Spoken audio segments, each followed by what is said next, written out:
cool to meet. Yes, sir. So cool to meet some badass entrepreneurs like yourself, and the mastermind that we've built is unreal. So thanks for having me on, brother. Yeah, absolutely. I can't wait to have the audience learn from you because you're an absolute beast. Guys, welcome to the Power Half Hour. And today we have a very special guest. Mr. Jason Simard from Nanaimo, BC has a small team. Actually, no, 9 agents, right? Correct? Yeah, we have 9 agents in production, 3 inside sales agents that are licensed, okay, and then 3 admin staff, 4 admin staff now, actually. 4 admin staff, 340 transactions in 2021, absolutely crushing it. But it wasn't always this way, and you have an amazing story. Can you tell us how you began your real estate career? Yeah, so for me, my real estate career started with hitting rock bottom before entering the industry. So I didn't come from money. I grew up middle class. My parents taught me how to exchange time for money, like a lot of people. And, I kind of played it safe in my 20s. I was a bank manager at 22. So I advanced fairly quickly. And I was, doing pretty well for like a middle class, upper middle class sort of standpoint. But I always felt like I had a lot more to offer. I always had this entrepreneurial spirit, but I kind of did what most parents want you to do, which is kind of play it safe, right? Get a good job and get the benefits and everything else. So I kind of had that, but I always felt empty. And then, unfortunately, before getting the industry, I went through a divorce, and that for a lot of people can be a 2 to 3 year setback. So when you're listening, you might be able to relate to a story like that. So that was about a 2 to 3 year setback. So that kind of like brought me to a point where financially I wasn't in the best place. And I realized that like I was not going to get myself out of that by playing it safe and having that, pay stub and T4 lifestyle. I had to go take some massive levels of risk and really go all in on myself. Yeah. I was going to have the life that I wanted and get myself out of that mess. And so I spent 2 years consulting in the internet world for real estate. So I kind of got to know the industry from that side of things. And I saw a lot of opportunities and gaps. And then I was sort of was forced where I had to go and make it happen myself. So I started putting together my little 1-page business plan and had this idea. I was going to start Sims Real Estate Group, and I was going to build the real estate company of my dreams that I thought the industry was lacking, which was like a very agent-centric real estate team. And I would go and really like not only change my family's lives, but also make impact in the lives of the people that work with me. So started my first year, I had a fire under my ass, John. Like I had a 3rd kid on the way with my current wife. Wow. I was broke, like so broke that it hurt. I borrowed money from my brother-in-law to get started in my real estate business. And luckily for him that he saw my potential, he saw the hunger that I had, and he made that investment. I borrowed $53,000, which is a big sum of money, but that like allowed me to kind of get going in the beginning. And I paid that back in full by month number 4 in real estate. Wow. And so I knew I had the skills. I knew I had the talent. I mentally had a clear vision of what I wanted. And what was different about me, John, than a lot of people is I was going to build a business. I wasn't going to be a career realtor. And that's very different. Like my goal was to build a company, build the business, and exit production in 5 years. To then start a coaching company, which would be the pension plan for my team members so that I could help them create financial freedom. Amazing. Amazing. So I want to go from the beginning here because a lot of people would have just stayed safe and worked that debt down just a little bit at a time, What had you be so courageous in jumping all in? Well, when you're minus $80,000 in the hole and you're like, well, I could play that safe game, but like literally even making 110,000 a year, I was not getting by. Right. Like I was really like, I felt like I was going to go backwards. So if I didn't make a massive change, I would still be in debt today, and I'd still be like just over broke. So like for me, the idea of like committing 25 to 30 years to barely making it in a 6-figure job just didn't make sense to me. Right. I knew that this was my moment, that I was in my early 30s. If I'm going to go all in, this is the time. Like I don't have any more time to waste. I have a lot of experience, knowledge, and skills that I've developed. but it's go time. And when you hit financial rock bottom and you don't starve and you realize you still have your faculties and you still have a lot going for you, that's when you really grow as a human being. Like for me, that was probably one of the biggest growth opportunities, John, was like hitting that rock bottom and realizing like, okay, I'm still here. Let's fucking go. Pardon my French, but like that was the mindset. I love that. There was no like plan B. There was no playing it safe anymore. It was like, I pulled up to shore. We're burning the boats. We're not going back. There's only one way forward. And like, we're going to figure this out no matter what. That was the mindset that I had. And I had so much fire under my ass, John. I've never been so motivated in my life. And I'll tell you, man, it's the most humbling feeling when you are in a place where you know that like you might not be able to provide for your family. That was the first time in my whole adult life at that rock bottom point where I didn't know how I was going to provide for my family. And I told myself, I will never allow myself to be in that position ever again. And I will use this as a learning opportunity and a defining moment that I can look back on and realize that is when things changed for me, and that I was going to have an abundance mindset and I was just going to go. There was no more playing it safe, because playing it safe got me there. I had built a 6-figure net worth and like go through divorce, and like that went away pretty quick. Yeah. So that's crazy, man. And I vividly remember myself when I hit rock bottom. I was also $90,000 in debt as well. And I knew like I never wanted to feel that way again. So I think you felt the same, and it was just fine. But I didn't have 3 kids. You had to make it work. So you borrowed $53,000 from your brother-in-law. Yeah. Right. And I heard, I don't know if you told me, but I heard that you invested it all in online leads. Is that correct? So actually, I created a business plan, and I was going to have 3 main pillars to my business. Okay. Internet leads was going to be a big one, right? Because like, here's the deal. I knew that with internet leads, every day, every week, every month, I would have predictable opportunities coming in.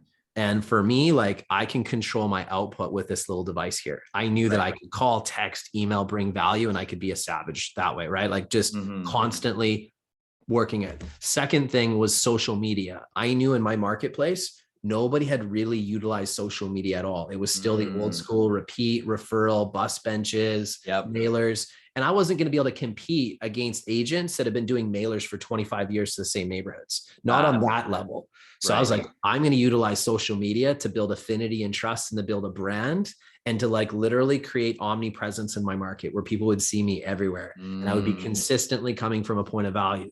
And then my third pillar was going to be a crazy repeat and referral business, meaning like I would really build world-class value and standards. So every single client that I work with, my goal was to turn them into an advocate. I created strategic relationships with mortgage brokers, lawyers, people in my marketplace, and just really focused on executing on my plan.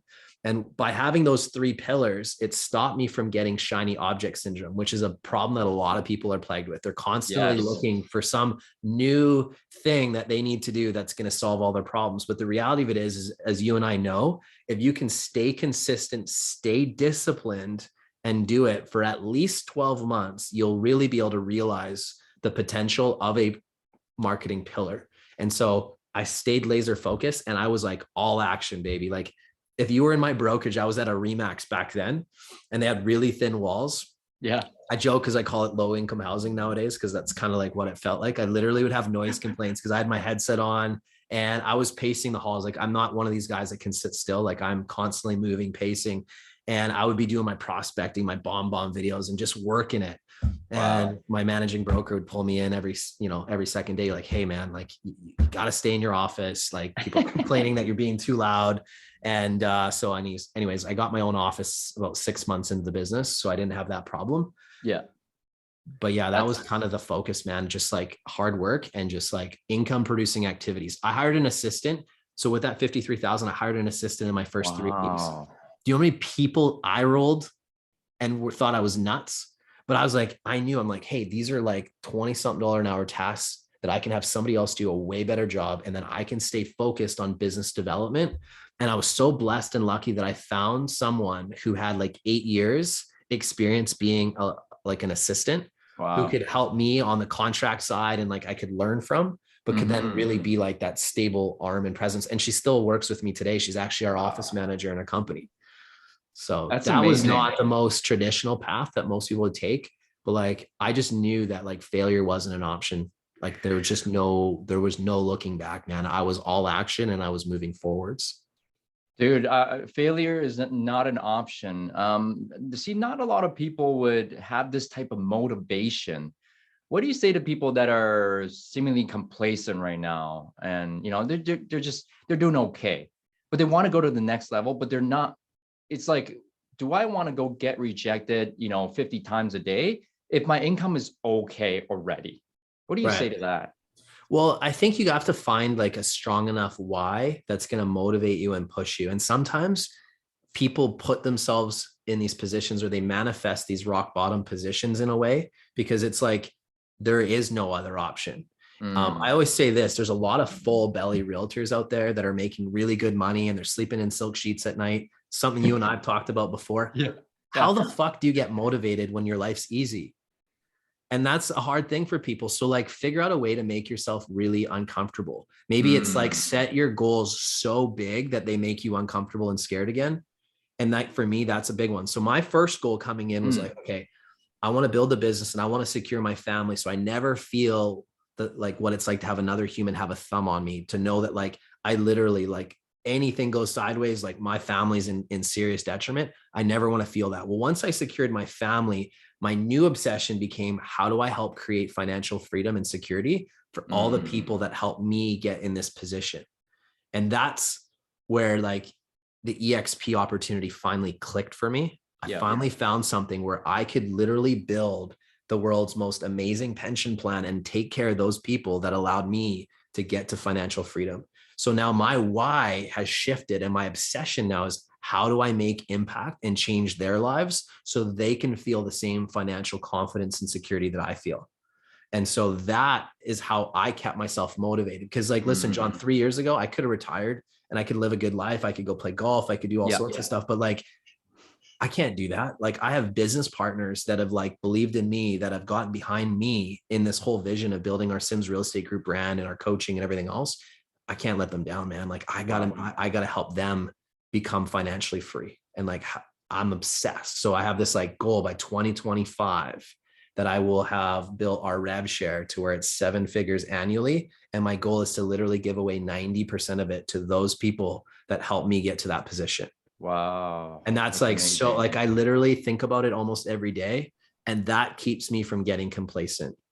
And for some Mm. other people, maybe it's getting a new G-Wagon or whatever. I don't know. Yes, I did. Yeah. And it's a beautiful G-Wagon, man. I got to tell Thank you, you. like, I looked at that yesterday. I was like, that is beautiful. I've looked at those myself. But whatever motivates you, and that's a personal thing, that's Yeah. what you need to find. But like, you kind of settle into comfort and sort of like settling into your new mediocre is what I call it when you kind of get to certain levels. So I'm curious, how do you, because a lot of us have a problem, well, not to say a problem, a challenge in finding out our why. How did you, is there a process that you did to really drill down on why am I doing this? Like you said, I couldn't retire, but like, what's my true why today? It's very different from when you were rock bottom, you know, $90,000 in debt. Now it's like, I want to do this, but how did you find that? Man, like I have one thing, like I'm like a multi-billionaire in my life is the relationships that I have, you know, Mm. like there's no price tag on like the friendships and the people that I surround myself with. Like I feel like a billionaire when it comes to that. I'm not a billionaire, but I feel like a billionaire because of the quality relationships. Like I literally have people that I surround myself with that I would take a bullet for Mm. 100%. And I know that they do the same for me. And we have that level of synergy. And when you have those types of relationships in your life, it fucking motivates you. Because Wow. like they like, man, John, some of the people in the early days that like jumped on board with our group, I Yeah. remember literally like I called up one guy, Jamie, on my team, and I was like, he was driving back from a place that's like an hour from where he lived, an hour and a half.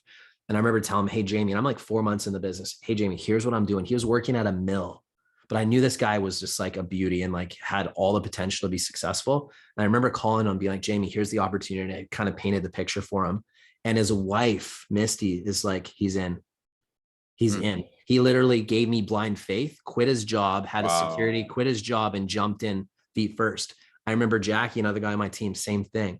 He came, sat on my couch, and I'm 4 months in the business, and I'm showing him what I'm doing and what I've put into play and like where we're going. And a lot of it is just like vision. And he's like, I'm in.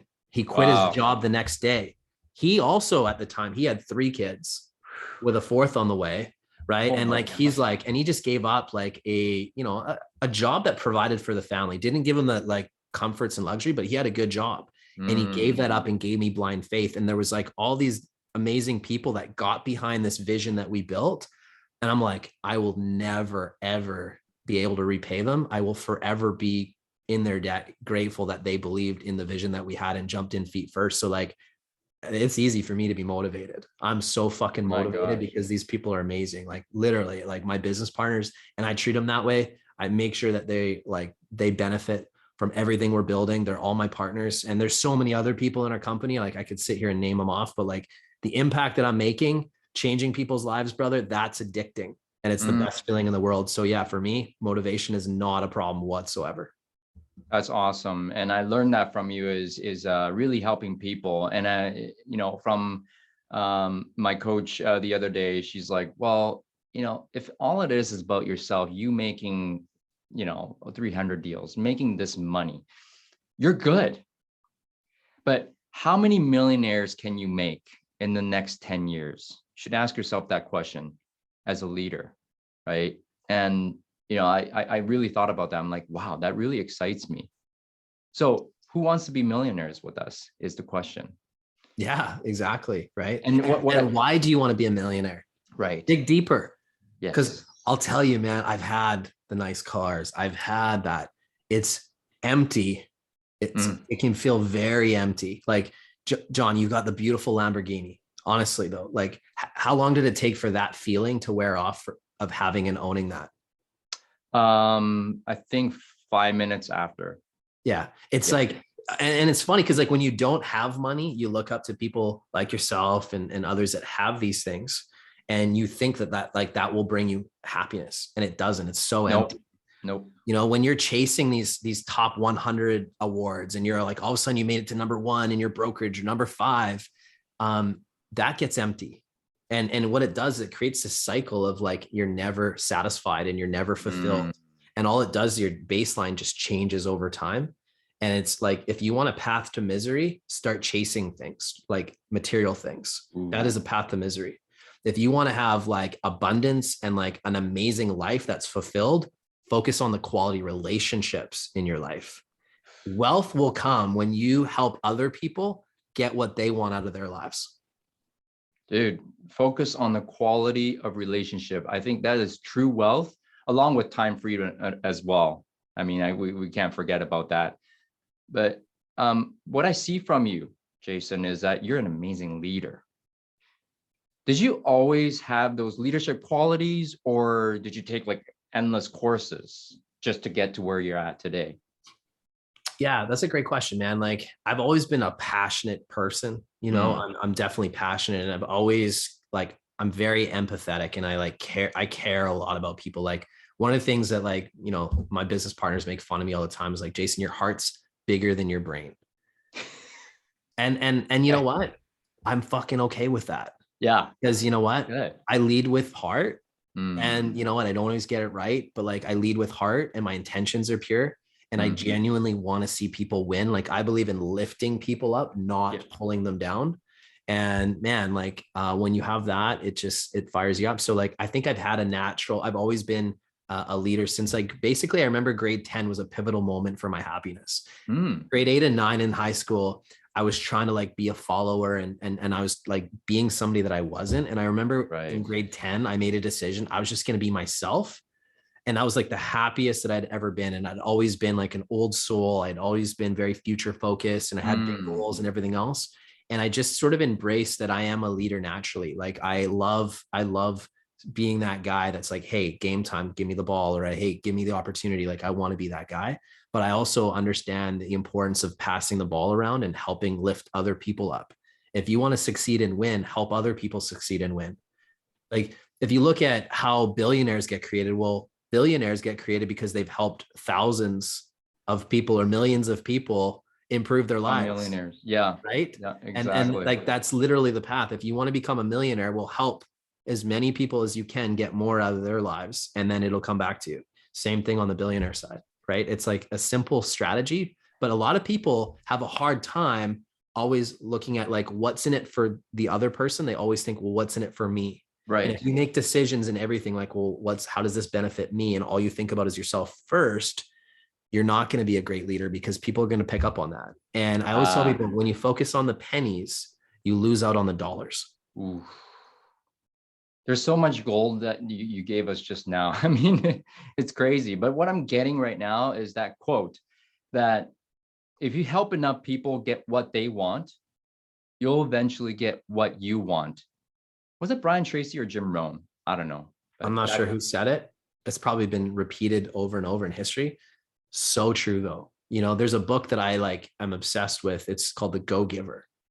Yes. And I've literally built my life and business around that, you know, and I just passionately believe lift other people up. Like, seriously, think about it. If you are lifting people up and you're always looking to provide value and you're coming from a genuine place, no matter what happens, that person will always walk away and they will feel good about the interaction with you. Even if they don't do business with you in that moment, they will remember you a year later, 5 years later, 10 years later, and it will come back to you like 50x. But just always remember that, you know, every single person that you interact with is an opportunity to bring value. And even if it's just putting a smile on their face in that moment, but they will always remember how you made them feel. They'll forget the conversation you had, but they'll remember walking away how you felt, how they felt. And I think that's really an important thing. Like if more of us can bring kindness and literally look to serve other people instead of envy, you know, instead of looking at other people's lives and be like, I wish I had that life. I promise you, you don't want anybody else's life. You want your own life. Just make it the best life for you. And that's why for me at this point, like it's not about material things or money or any of those things. It's the quality of the relationships and the impact that I get to make on other people. That fuels me and that keeps me really happy. Wow. So is that your fulfillment then? Not the material things, not the number of deals, not how many people you recruit, but it's how many people you actually helped change their lives is what keeps you fulfilled on a daily basis? Dude, when I get the text messages, when I get the emails, the calls, people are like, you have no idea how much impact you've made in my life. And I just want to sincerely thank you. I'm like, wow. You know, you know me, I'm not an award chaser. I hate awards. Like, I think they're silly. I really think that our industry has lost sight of like what's real, right? By chasing these constant performance awards and all these egocentric things. I really think that it's more important to focus on like, are you making an impact in the agent community's lives? How are you helping others get what they want, right? Are you lifting that new agent that's struggling? How are you lifting them up from that? How are you giving them value, you know? And something that you're doing, you're constantly giving value and putting that out there, something I'm doing as well. And I think that's why you're in the position that you are and why you have financial freedom is because you're making impact. And it's the same with me. And it's like when we talked last year, I was constantly, John, your people are your biggest asset. How do you help them get what they need out of life, right? Surround yourself with the right people and the rest will take care of itself. What I got from you from before, it's like, you know what, the people that followed us and said, I'm in, those are my best clients. Those are my biggest clients. And my family, my wife is my biggest client because I'm here to serve. It's like when the old style of team leadership, it's like, you work for me. Yeah. You work for me. I'm the boss. You do as I say. But now it's all, you know, from you, I learned that, you know what, when they join us and say, I'm in, gosh, I'm here to serve you. This is the platform where I help you achieve your goals. And the more people that I can help achieve their goals, whether it be agents, whether it be clients, we're here to serve. And the more people you can serve, the more successful you become. It's almost like opposite the old paradigm before. And now this is the new paradigm. And I learned that from you. So thank you. Dude, my pleasure, man. I just feel blessed and humbled that I've got good quality relationships that I've built. And for me, that's where my true wealth comes from, is like the relationships I'm surrounded with. Dude, that's amazing, man. So what's next? What's next for you? Dude, 2025 is a big year for me. So 2025, I've envisioned where we build out our organization, where we have over 1,000 agents in our group. So we have our collaborative movement group, which we're really proud of the value that we bring. We want to bring the most value of any group on the planet because we want to help agents level up. If I help agents level up, I will then have enough passive income to literally make sure that every one of my partners in Sims Real Estate Group never has to worry about money. And Wow. that like has lit such a fire under me, John, that keeps me really motivated. I've like literally envisioned the meeting that I'm going to have with the team when we've achieved that level, and just like how I know I can change their lives. And it's really fun because as we're building out our organizations and our businesses, they're all benefiting along the way too, right? I'm making sure that I'm helping, and my goal is to help 100% of the people within our group. Right now, I'm helping 75% with the passive income, but the goal is to 100%. 100%. Yeah. Amazing. So that's keeping me focused. So 2025 is a big number for me. I work in 5-year increments. So my first goal was build a company, exit production in 5 years. That was my first goal. My next goal now is like over the next 5 years, and I'm like a year and a half into that plan now, is helping, or well, almost 2 years into that plan, is how can I help create financial freedom for the other people that are in our company that have helped me be here today. It's because listen, we don't get here if we don't have great people that get behind us, right? And the second you start losing sight of that, and the second you start thinking your shit don't stink and that you're better than other people and your ego takes over, is the second that you'll start going backwards in life. And I'm telling you, that's like a place you never want to come from, right? Make sure that the people you have around you in your mastermind group and the people that you're surrounding yourself with, are they leading from a place of ego, or are they leading from a place of value? And like, are they genuine and lifting other people up? Absolutely. Because envy's a motherfucker. You don't want to be one of those people that's constantly looking at others for envy. Stop trying to live somebody else's life or thinking their life is better than yours. Make your life the dopest life possible. And again, it's for me, my scorecard isn't the amount of toys that I have or any of that. It's the quality of relationships. So once you have that, there's no money on planet Earth that could ever buy you or change your values. Like you could offer me $100 million tomorrow and be like, hey, I just need you to like backstab one of your partners. I'd be like, John, I don't want your money, bro. I'd never want to make that kind of money. And I'm okay with that. If I die one day and I have not as many zeros as somebody else, I'm cool with that. I want to be proud of the fact that I didn't have to get blood on my hands, or I didn't have to step on somebody to make money. And I'm cool with that. And I'm okay with it. That's big, man. Wow. We talked about a lot today, guys.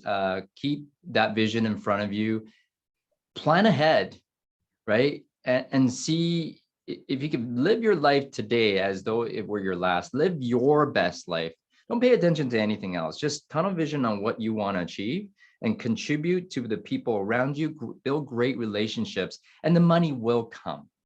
And that's what we've seen with Jason. Great relationships, great production, great money. You know, it just comes naturally when you focus on the right things. Jason, I feel like we could talk for another 2 hours, but we are at time. What's one piece of advice that you would give to agents to have them be successful in 2022? Consistency. Set your plan and then consistently do the measurable activities that you've identified in your plan. So for example, a measurable activity is something you can 100% control, that you can 100% influence, and that you can track and measure. You know, when you look at somebody like yourself, John, like, listen, you took your shirt off right now. I'd be ashamed to take my shirt off because you work hard, right? Like, listen, you're very fit. But the thing is like other people will be like, oh, he's got good genetics. I'm like, no, that guy's got discipline. Like you work out. Fitness is like a standard in your life and you consistently make time for it. It's a priority. You eat clean probably 80% of the time. You put in the work, right? And look at you, got an amazing physique. You look fantastic, but you didn't get there in a minute. It's like years of doing that. And so for others, it's just like most people are overestimating what they're going to do in 1 year and underestimating what they'll do in 5. That's kind of like the theme of what I'm trying to go here. It's like the non-sexy stuff is what's going to get you the best results. You just have to be disciplined and consistent and make it a standard. So like prospecting, content creation, all that stuff. Be disciplined, be consistent, and don't expect it to work in 1 month, 2 months, 3 months. Like literally stick to it for 12 months and then reevaluate at the end of that 12 months. But I guarantee you, anybody that does that will have huge transformation. and give yourself some time, right? Like everybody's journey is different. Like mine, I had explosive growth in my first year, but I was at a different phase in my life. Like Yeah. I had to, there was no other option. I didn't get to play it safe. I had to, and I'd mentally prepared myself for it, right? Your journey in your first year was a little like it was a grind and it was a little slower and everything else. But guess what? We both arrived and became very successful. All we had to do is just not give up. And it was the consistency in the activities we did that got us there. Guys, consistency is actually the new sexy. So let's be sexy. Jason, how can we send you referrals, and how can someone find you if they wanted to join your team? Yeah, so Sims Real Estate Group, we're right here on Vancouver Island. So we cover most of Vancouver Island. Nanaimo is the city that we're in, but Parksville, Qualicum, Nanaimo, all the way south. So love to help your referrals and bring world-class service to your clients. You can check us out at thecollaborativemovement.com. We bring a lot of value there to our partners and our Sims coaching company. Like coaching is one of my passions and I love helping people build real businesses. So yeah, thank you. That's kind of like, that's where we're at. And brother, I appreciate the friendship. I appreciate like everything and kudos to you and your success and the things that you're building, brother. It's great, man. It's nice to have go-givers that are like lifting each other up and really, making things happen in this industry. So keep up the good work. Thank you. And I just want to say I appreciate all that you've given to me. It has hugely impacted my business. So thank you for that. And I appreciate the friendship and the relationship that we have. And let's keep at it, man. Thank you. Thank you for today. Thanks, brother. All the best, guys. Make it a great one. Cheers.